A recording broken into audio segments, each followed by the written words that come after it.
Markets are constantly evolving, and opportunities are always hidden behind the numbers. Welcome to Elite Talkz, the exclusive monthly podcast by Securities.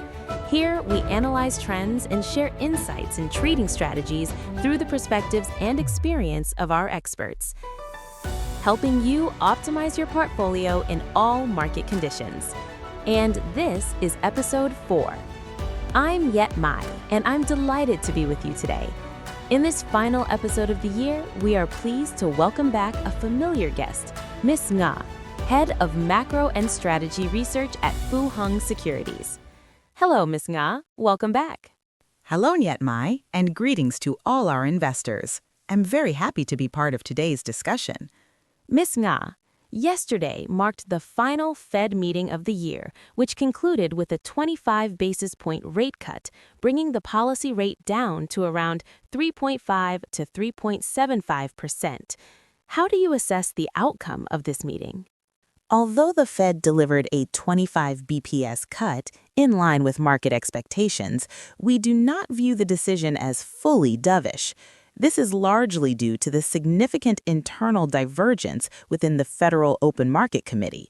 Out of 12 governors, 2 preferred to keep rates unchanged, while 1 supported a deeper cut, marking the first time such a split has emerged since the Fed began its rate-cutting cycle.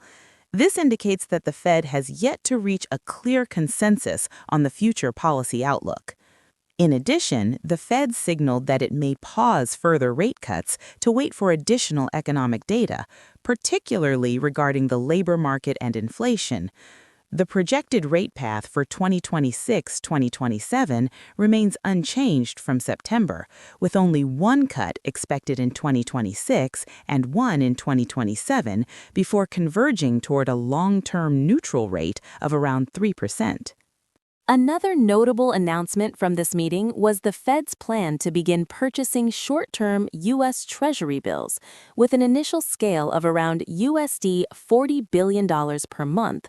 This is relatively new information for the market. Could you elaborate on this? To effectively control overnight interbank rates and mitigate potential stress in money markets, especially following the Fed's balance sheet reduction from approximately $9 trillion in 2022 to about $6.6 trillion currently, the Fed announced Treasury bill purchases to support money liquidity. The Fed emphasized that these operations are distinct from quantitative easing and are not intended as monetary stimulus. Instead, they are technical measures aimed at smoothing money market functioning. Regarding the $40 billion monthly scale, the Fed explained that the period leading up to April is the peak U.S. tax payment season, during which liquidity is typically drained from the banking system. This raises the risk of liquidity stress, making the initial $40 billion per month a front-loaded preventative measure. After April, the Fed expects asset purchases to normalize to a more stable pace of approximately $20 to $25 billion per month, in line with the economy's structural liquidity needs. So, if I understand correctly, the Fed is cautious on rate cuts but remains proactive in supporting liquidity through monetary tools, right? Exactly. While maintaining a cautious stance on the rate path, the Fed has demonstrated a more proactive approach to liquidity support by ending quantitative tightening in October and initiating short-term Treasury purchases at this meeting.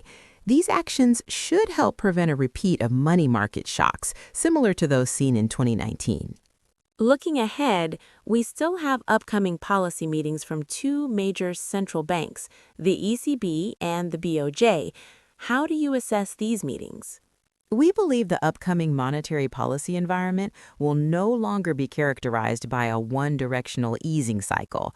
The ECB has signaled readiness to raise rates again from 2026 should growth remain strong and inflation persist, while the BOJ is almost certain to raise rates at its meeting next week.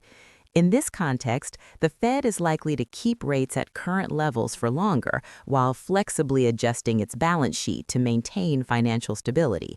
As a result, we expect heightened short-term volatility and increasingly selective capital flows in the period ahead.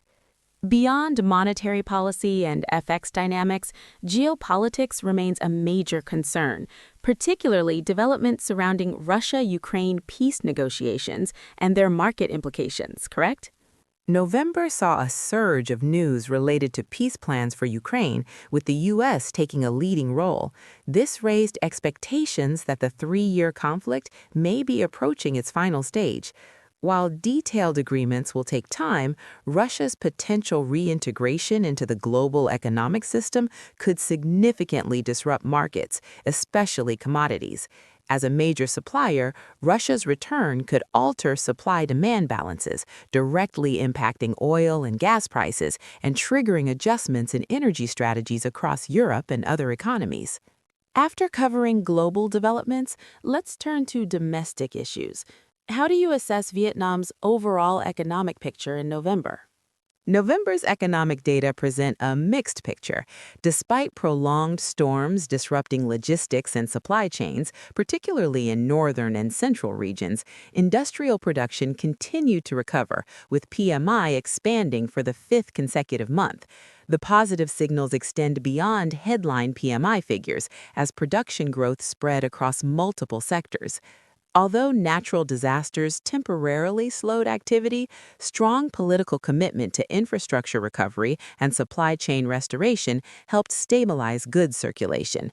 We believe industrial production could close the year with around 10% growth, remaining a key growth pillar alongside services.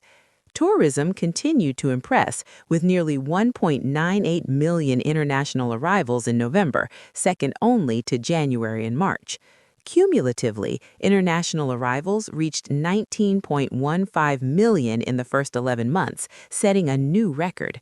Public investment also improved for the third consecutive month, though it has yet to return to the strong pace seen in Q2. Disbursement reached just over 63% of the annual plan after 11 months, and we expect full-year execution to be around 70%. On the downside, exports showed signs of slowing despite rising PMI and new orders, likely due to weather-related transportation bottlenecks. Registered FDI cooled, particularly in manufacturing, though this was partly offset by inflows into real estate and other sectors. Dispersed FDI declined for the second consecutive month. Based on November's data, how do you forecast December figures and the government's new GDP growth target for 2026? Entering December, exports are likely to recover due to the global holiday season, supporting continued production growth. Domestic consumption should also benefit from year-end seasonality. If developments align with expectations, Q4 GDP growth could exceed 8%, ensuring that full-year 2025 growth meets official targets. However, looking ahead to 2026, the government has set an ambitious GDP growth target of around 10%, focusing on innovation, high-tech manufacturing, and positioning the private sector as the main growth engine. Given rising FX and interest rate pressures, we believe achieving this target will be challenging. Policymaking will need to be both flexible and cautious to balance macro stability with growth promotion. Another topic drawing strong market attention is the State Bank of Vietnam's move on December 5th, when it raised OMO rates for the first time since September 2024 and announced FX swap interventions. Could you explain the backdrop and expected impacts on rates, FX, and markets? We believe the OMO rate hike was inevitable amid persistent FX pressures and sharply rising interest rates in both the primary and secondary markets over recent months. The mismatch between deposit growth and credit expansion has increased pressure on banks' funding balances. Since late November, banks have begun raising deposit rates more noticeably, but liquidity supply has remained heavily dependent on the SBV and the state treasury's operations. Alongside the OMO rate hike, the SBV shifted to FX swap interventions by buying USB spot and selling USD forward. This approach is timely and flexible, particularly as banks' OMO access is nearing its limits. Swap operations support VND liquidity without adversely affecting banks' regulatory capital ratios. However, looking ahead to 2026, the imbalance between deposit growth and credit growth reflects a more structural risk rather than a purely seasonal factor. The market will likely need foreign capital inflows to return in order to ease FX pressures and create room for monetary easing. In the near term, deposit rates may continue rising. Interbank rates are unlikely to cool and may hover around 7%. Close monitoring of interbank rates will remain crucial for positioning. On the stock market, liquidity in both the cash and derivatives markets has softened, while gains are concentrated mainly in large-cap stocks. What does this tell us about capital flows? Liquidity across all three exchanges has continued to decline to around 25 trillion VND, extending the cooling trend since the August surge. Notably, derivatives trading value has also fallen after several months at elevated levels, as heavy index anchoring by VN30 heavyweights has made hedging more difficult. In terms of index impact, VIC has been the largest contributor to gains, while banks and securities firms have been the main drags. Market breadth improved briefly in early December, but weakened again toward month-end, returning to a more fragmented structure. Overall, we believe capital flows remain highly cautious and increasingly selective amid a lack of new catalysts and mounting year-end challenges. Given this backdrop, could you share your views on equity investment opportunities in the coming month? As mentioned earlier, opportunities still exist, but they require a high degree of selectivity. The overarching strategy remains defensive, with capital preservation as a priority. Accordingly, we focus on stocks that maintain stable earnings growth and have been repriced to attractive valuation levels, with PE ratios near one-year lows, including retail, oil and gas, chemicals, utilities, basic resources, and construction materials. Thank you, Ms. Na, for your insightful sharing. December, the final month of the year, is always a critical period for both markets and investors. We hope today's discussion helps you refine your portfolio strategy. Thank you, Nyetmai, and thank you to our listeners. Wishing everyone a successful trading month and a prosperous new year. And thank you for tuning in to Elite Talkz. If you found this episode helpful, don't forget to subscribe to receive notifications for our monthly releases from Fu Hung Securities. See you in the next episode.